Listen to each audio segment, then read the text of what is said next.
Hello दोस्तों, शिक्षा villa के यूट्यूब चैनल में मैं आपका एक बार फिर से स्वागत करता हूं। हमारे इस चैनल के माध्यम से हम आपको ऑनलाइन क्लासेस, कंप्लीट कोर्स के साथ और लास्ट में कुछ इंपॉर्टेंट एमसीक्यूज भी सॉल्व कराएंगे, जिससे एग्ज़ाम में आपको बहुत ही हेल्प होने वाली है। तो दोस्तों, आज का हमारा वीडियो हिस्ट्री के टॉपिक दक्षिण भारत के इतिहास से संबंधित होगा। तो आइए जानते हैं दक्षिण भारत के इतिहास के बारे में। तो इस काल को 100 ईस्वी से 1200 ईस्वी तक में रखा गया है और इसे हम दो पार्ट में पढ़ेंगे। एक को 100 से 300 ईस्वी में, जिसे हम संगम काल में पढ़ेंगे, और दूसरे को 500 से 1200 ईस्वी में, जिसमें हम दक्षिण भारत के प्रमुख राज्यवंश पल्लव, राष्ट्रकूट, चालुक्य और चोल के बारे में पढ़ेंगे। तो आइए जानते हैं संगम काल। इस काल को संगम काल क्यों कहा गया? संगम तमिल कवियों का एक सम्मेलन था। इस सम्मेलन में अनेक विषयों पर विचार होते थे, जिससे इस सम्मेलन को तमिल कवियों का सम्मेलन कहा गया और उस काल को क्या कहा गया? संगम काल कहा गया। संगम युग के दौरान दक्षिण भारत में 3 शासकों चेर, चोल और पांड्य का शासन हुआ। तो आइए मैप में इनकी स्थिति देखते हैं। तो चेर जो थे मालाबार क्षेत्र में हुए, चोल कोरोमंडल तट पे और पांड्य उनके नीचे में। ठीक है, तो चलिए आगे बढ़ते हैं और जानते हैं इन राज्यों के बारे में एक एक करके। हमारा पहला राज्य है चेर। चेर राज्य दक्षिण मालाबार क्षेत्र में फैला था। चेर की राजधानी क्या थी? वंजी। एग्जाम पॉइंट ऑफ व्यू से दक्षिण भारत के राजवंशों की राजधानी बहुत ही महत्वपूर्ण है, तो आप उनकी राजधानी को अच्छे से देखिएगा। तो चेरों की राजधानी क्या थी? वंजी या करूर, और उनका प्रतीक चिन्ह क्या था? धनुष। हमारा अगला पॉइंट है चेर कवियों ने सेनगुट्टवन को चेरों का सबसे महान राजा बताया था और इसी ने पत्नी पूजा की शुरुआत की थी। तो दोस्तों, एक बार सीडीएस के पेपर में ये क्वेश्चन आया था कि पत्नी पूजा की शुरुआत किस शासक ने की थी? तो उस शासक का नाम था सेनगुट्टवन। अब चेर वंश का एक प्रसिद्ध राजा था जिनका नाम था आदि गेमान, जिसने गन्ने की खेती की शुरुआत की। ठीक है, अब आगे बढ़ते हैं और पढ़ते हैं दूसरे राजवंश चोल के बारे में। तो चोलों की राजधानी क्या थी? तंजावुर। चोल राज्य को ही कोरोमंडल के नाम से जाना जाता था और इनका प्रतीक चिन्ह बाघ था। चोल राजवंश में 2 राजाओं का प्रभाव देखने को मिला, एक करिकाल और दूसरा एलारा। करिकाल ने पुहार बंदरगाह यानी कावेरीपट्टनम बंदरगाह का निर्माण कराया और एलोरा ने श्रीलंका पे 50 वर्षों तक शासन किया। ठीक है, तो इसी के साथ हमारा चोल राजवंश भी समाप्त होता है। अब हम अपने अगले राजवंश की ओर आगे बढ़ते हैं। हमारा अगला राजवंश है पांड्य। पांड्य राज्य का सर्वप्रथम उल्लेख मेगास्थनीज ने अपनी पुस्तक इंडिका में किया था। तो दोस्तों, मैंने मेगास्थनीज के बारे में आपको बताया था। वो सेल्यूकस निकेटर के राजदूत थे जो चंद्रगुप्त मौर्य के दरबार में आए थे। तो इस पॉइंट को भी आप अच्छे से ध्यान में रखिएगा। और पांड्य राज्य की राजधानी कहाँ थी? मदुरई। ठीक है, तो आइए इन 3 राज्यों की राजधानी को देखते हैं अच्छे से। चेरों की राजधानी क्या थी? वंजी। पांड्यों की राजधानी क्या थी? मदुरई। और चोलों की राजधानी क्या थी? तुंजावर। ठीक है, अब अगला पॉइंट है, यह राज्य मोतियों के लिए प्रसिद्ध था और इस वंश का एक प्रसिद्ध शासक हुआ जिनका नाम नेडियोन था, जिन्होंने क्या करा था? समुद्र पूजा की शुरुआत की थी। और इसी के साथ हमने संगम काल के बारे में पढ़ा। अब हम अपने दूसरे भाग दक्षिण भारत के राजवंशों के बारे में पढ़ेंगे। तो दक्षिण भारत के राजवंश में विभिन्न राजवंश पल्लव, वतापी के चालुक्य, वेंगी के चालुक्य, राष्ट्रकूट और कल्याणी के चालुक्य और उसके बाद चोल। देखो दोस्तों, इससे पहले भी मैंने चोल के बारे में बताया संगम काल में, और दक्षिण भारत के राजवंश में भी चोल है। तो एक क्या हुआ था कि 3री शताब्दी के अंत में चोलों का प्रभाव देखा गया था संगम काल में। उसके बाद उनका पतन हो गया था। उसके बाद जो चोल थे पल्लवों के सीमांत यानी प्रधानमंत्री, मुख्यमंत्री के रूप में कार्य करते थे। बाद में एक महान शासकों ने फिर से चोल साम्राज्य की स्थापना की। तो आइए इन राजवंशों को मैप में देखते हैं। तो दोस्तों, ये रहे हमारे राष्ट्रकूट वंश, वेंगी के चालुक्य, पल्लव वंश, चोल वंश, वतापी के चालुक्य और कल्याणी के चालुक्य। ठीक है, मैप में आपने इनकी स्थिति देख ली। अब आइए जानते हैं इनके बारे में। तो हमारा पहला राजवंश है पल्लव। पल्लव वंश का जो शासनकाल था कब से कब था? 575 ईस्वी से 897 ईस्वी तक। इसकी स्थापना किसने की थी दोस्तों? श्री विष्णु ने। और इनकी राजधानी क्या थी? कांचीपुरम। पल्लव वैष्णव धर्म के अनुयायी थे। ठीक है, अब आइए जानते हैं पल्लवों के प्रमुख शासकों के बारे में।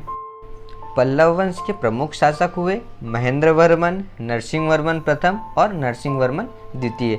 तो आइए जानते हैं इनके बारे में सिर्फ वे पॉइंट जो एग्जाम में आते हैं। ठीक है, तो महेंद्र वर्मन के बारे में जानेंगे। मतविलास प्रहसन की रचना किसने की थी? महेंद्र वर्मन ने की थी।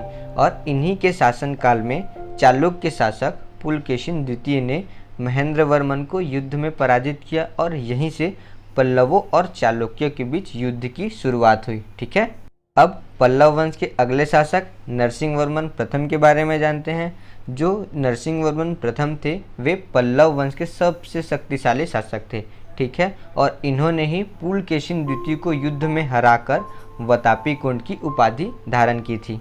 नरसिंह वर्मन प्रथम ने महाबलीपुरम के रथ मंदिर का निर्माण कराया, जिसे सप्त पैगोड़ा भी कहा जाता है। इसे सप्त पैगोड़ा क्यों कहा जाता है? क्योंकि इसमें रथ मंदिरों की संख्या 7 है। ठीक है, एग्जाम पॉइंट ऑफ व्यू से ये एक इम्पोर्टेंट बिंदु है, तो इस पॉइंट को भी आप अच्छे से ध्यान रख लीजिएगा। एग्जाम में ये क्वेश्चन पूछा जाता है कि सप्त पैगोड़ा के मंदिर का निर्माण किन्होंने कराया था? तो उनका नाम था नरसिंह वर्मन प्रथम। अब हमारे अगले शासक हुए नरसिंह वर्मन द्वितीय। तो इनके बारे में एग्जाम पॉइंट ऑफ व्यू से इम्पोर्टेंट पॉइंट जानते हैं। अरबों के आक्रमण के समय पल्लवों का शासक कौन था? नरसिंह वर्मन था। और इसी के शासनकाल में स्थापत्य कला का भरपूर विकास देखने को मिला। स्थापत्य कला में इन्होंने कांची के कैलाश मंदिर का निर्माण कराया, जिसे राज सिद्धेश्वर मंदिर भी कहा जाता है। तो दोस्तों एग्ज़ाम में ये पूछा जाता है कि कांची के कैलाश मंदिर का निर्माण किस शासक ने कराया था? तो उनका नाम था नरसिंह वर्मन द्वितीय। ठीक है, और इसी मंदिर के निर्माण से द्रविड़ स्थापत्य कला की शुरुआत हुई थी। और इनकी दरबार के एक इम्पॉर्टेंट व्यक्ति थे जिनका नाम था डंडी। उन्होंने 10 कुमार चरित्र की रचना की थी। तो एग्ज़ाम में क्वेश्चन ये पूछा जाता है कि 10 कुमार चरित्र की रचना किसने की थी? तो उनका नाम था डंडी। अब अगला पॉइंट है हमारा, पल्लव वंश का अंतिम शासक का नाम क्या था?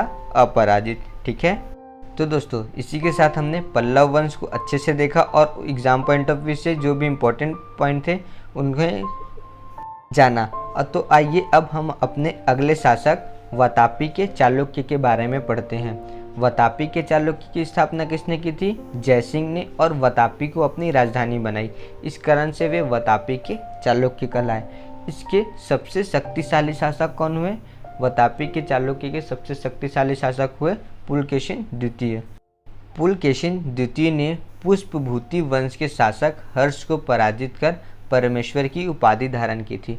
तो दोस्तों इसके पुलकेशिन द्वितीय के बारे में तो मैंने हर्षवर्धन के शासनकाल वाले वीडियो में भी बताया था और यहाँ पे भी बताया जा रहा है, तो इस पॉइंट को आप अच्छे से ध्यान रख लीजिएगा। अब पुलकेशिन द्वितीय के बारे में हमें जानकारी रीतिकृति के द्वारा लिखे अभिलेख ऐहोल अभिलेख से मिलती है।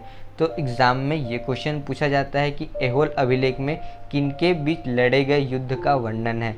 तो पुलकेशिन द्वितीय और हर्ष के बीच लड़े युद्ध का वर्णन है। ठीक है, अब हमारा अगला पॉइंट है, पुलकेशिन द्वितीय ने वेंगी को जीतकर अपने भाई विष्णुवर्धन को वहाँ का शासक नियुक्त किया और इसी के साथ वेंगी के चालुक्यों की नींव रखी।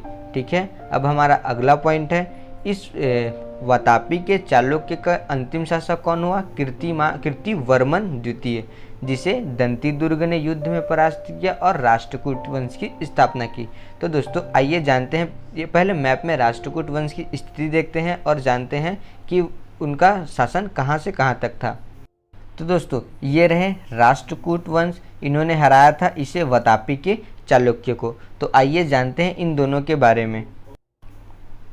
राष्ट्रकूट वंश 752 ईस्वी से 973 ईस्वी में। ठीक है, इनका शासनकाल कब कब था? 752 ईस्वी से 973 ईस्वी।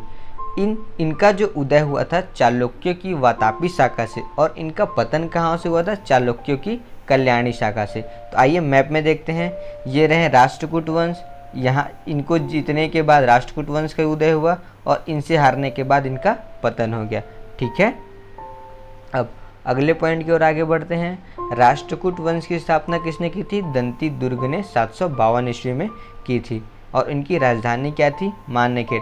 तो दोस्तों एग्जाम में क्वेश्चन पूछा ही जाता है कि राष्ट्रकूटों की राजधानी क्या थी? मान्यखेड़। तो इस पॉइंट को आप अच्छे से ध्यान रख लीजिएगा। अब एक और इम्पॉर्टेंट पॉइंट, एलोरा के प्रसिद्ध कैलाश मंदिर का निर्माण किसने कराया था? कृष्ण प्रथम ने।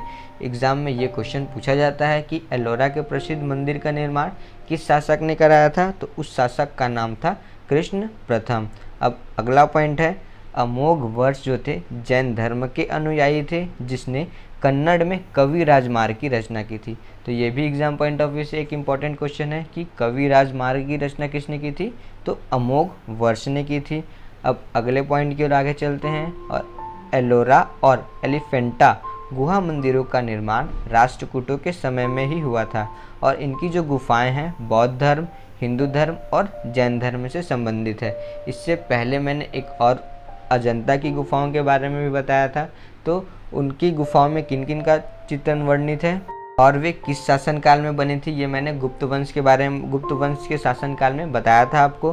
तो अजंता की गुफाएं बनी थी गुप्त वंश के शासनकाल में और एलोरा और एलिफेंटा की गुफाएं बनी थी राष्ट्रकूटों के शासनकाल में। अब कल्याणी के चालुक्य तैलप द्वितीय ने राष्ट्रकूटों को हराकर कल्याणी के चालुक्य वंश की स्थापना की। तो दोस्तों जैसा कि मैंने बताया था कि जो राष्ट्रकूट वंश है वातापी के चालुक्य से जीतने के बाद सत्ता में आते हैं और कल्याणी के चालुक्य से हार जाते हैं। अब जानते हैं कल्याणी के चालुक्य। कल्याणी के चालुक्य की स्थापना किसने की थी? तैलप द्वितीय ने और इनकी राजधानी क्या थी? मान्यखेड़ थी। कल्याणी के चालुक्य का अंतिम शासक कौन हुआ? तैलप तृतीय, जिसे आगे चलकर यादवों ने युद्ध में हराया। ठीक है, और इसी के साथ हमारा चालुक्य वंश भी समाप्त होता है। अब आगे बढ़ते हैं हमारे अगले वंश चोल वंश की ओर। चोल वंश 9वीं शताब्दी में एक बार फिर से इसका उदय हुआ पल्लव वंश के पतन के पश्चात। इस वंश की स्थापना विजयालय ने की और अपनी राजधानी क्या को बनाई? तंजौर। इससे पहले 3री शताब्दी में चोल की राजधानी क्या थी? तंजावुर या तंजौर, और अभी भी चोल वंश की राजधानी कौन सी थी? तंजौर। ठीक है, चोलों का स्वतंत्र राज्य आदित्य प्रथम ने स्थापित किया और श्रीलंका पर सबसे पहले आक्रमण राजराज प्रथम ने किया। जो राजराज प्रथम थे वे शैव धर्म के अनुयायी थे जिसने तंजौर में राजराजेश्वर का शिव मंदिर बनाया था। तो एग्जाम में ये क्वेश्चन पूछा जाता है कि राजराजेश्वर मंदिर का निर्माण किसने कराया था? तो सही आंसर होगा राजराज प्रथम। और चोलों के बारे में एक मुख्य विशेषता उनकी थी उनका स्थानीय स्वशासन। तो स्थानीय स्वशासन जो थी चोलों की एक प्रमुख विशेषता थी। और चोलों की संस्कृति का जो निचोड़ है हमें कहाँ से मिलता है? नटराज की प्रतिमा से। ठीक है, अब राष्ट्रकूट और चोलों के बीच एक युद्ध हुआ था जिसे हम तलकोल्लम के युद्ध के नाम से जानते हैं।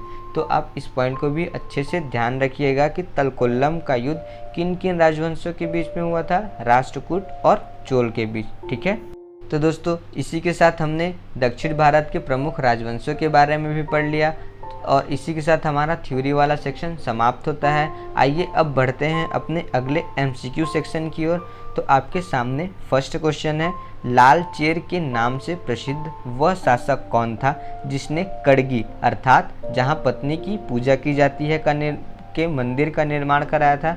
तो ऑप्शन है आपके सामने एलारा, करिकेल, सेनगुट्टवन और अदान। तो मैंने बताया था कौन थे ये, इसका सही आंसर होगा ऑप्शन सी, सेनगुट्टवन ने पत्नी की पूजा का आरंभ किया था। ठीक है, अब हमारा अगला क्वेश्चन है, तमिल का गौरव ग्रंथ जीवन चिंतामणि किससे संबंधित है? मतलब किस धर्म से संबंधित है? तो आपके सामने ऑप्शन है जैन, बौद्ध, हिंदू और ईसाई।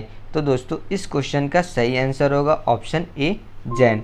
अब आते हैं अपने अगले क्वेश्चन की ओर, निम्नलिखित शासकों में किसका उल्लेख संगम साहित्य में नहीं हुआ है? तो संगम काल के 3 राजवंशों के बारे में मैंने बताया था। कौन कौन से थे वे 3 राजवंश? चोल, चेरा और पांड्य। तो संगम काल में किसका उल्लेख नहीं हुआ है? कदम। तो इसका सही आंसर होगा ऑप्शन ए, कदम। अब हमारा अगला क्वेश्चन है, तोलकप्पियम ग्रंथ किससे संबंधित है? तो ऑप्शन है आपके सामने प्रशासन, विधि, व्याकरण एवं काव्य और उपर्युक्त में से सभी। तो इस क्वेश्चन का सही आंसर होगा ऑप्शन सी, व्याकरण एवं काव्य। ठीक है, अब बढ़ते हैं हम अपने अगले क्वेश्चन की ओर। किस संगम युगीन राजा के संरक्षण में 3 संगमों का आयोजन हुआ? तो संगम युगीन राजा कौन थे? चोल, चेरा, पांड्य। संगम काल में इन 3 राजवंश का उदय हुआ। तो लास्ट वाला ऑप्शन तो ऐसे ही एलिमिनेट हो सकता है। तो इन 3 राजवंशों में से ऐसे राजवंश कौन थे जिन्होंने संगम को संरक्षण प्रदान किया था? तो इस क्वेश्चन का सही आंसर होगा ऑप्शन सी, पांड्य। अब अगला क्वेश्चन आपके सामने, चोल साम्राज्य के संस्थापक कौन थे? तो ऑप्शन है विजयालय चोल, आदित्य प्रथम, परांतक चोल और अंतिम ऑप्शन गंधरतीय चोल।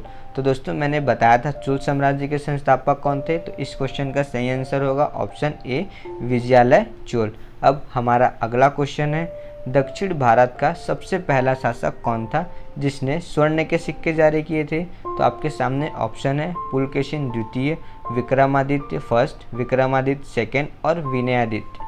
तो दोस्तों इस क्वेश्चन का सही आंसर होगा ऑप्शन ए, पुलकेशिन द्वितीय। अब अगला क्वेश्चन है हमारा, राष्ट्रकूट साम्राज्य का संस्थापक कौन था? तो दोस्तों मैंने बताया था राष्ट्रकूट साम्राज्य की स्थापना किसने की थी? दंती दुर्ग ने। तो इस क्वेश्चन का सही आंसर क्या होगा? ऑप्शन ए, दंती दुर्ग। और आगे बढ़ते हैं हम अपने अगले क्वेश्चन की ओर। चोल राजाओं ने किस धर्म को संरक्षण प्राप्त किया था? तो ऑप्शन है आपके सामने जैन, बौद्ध, शैव और विष्णु।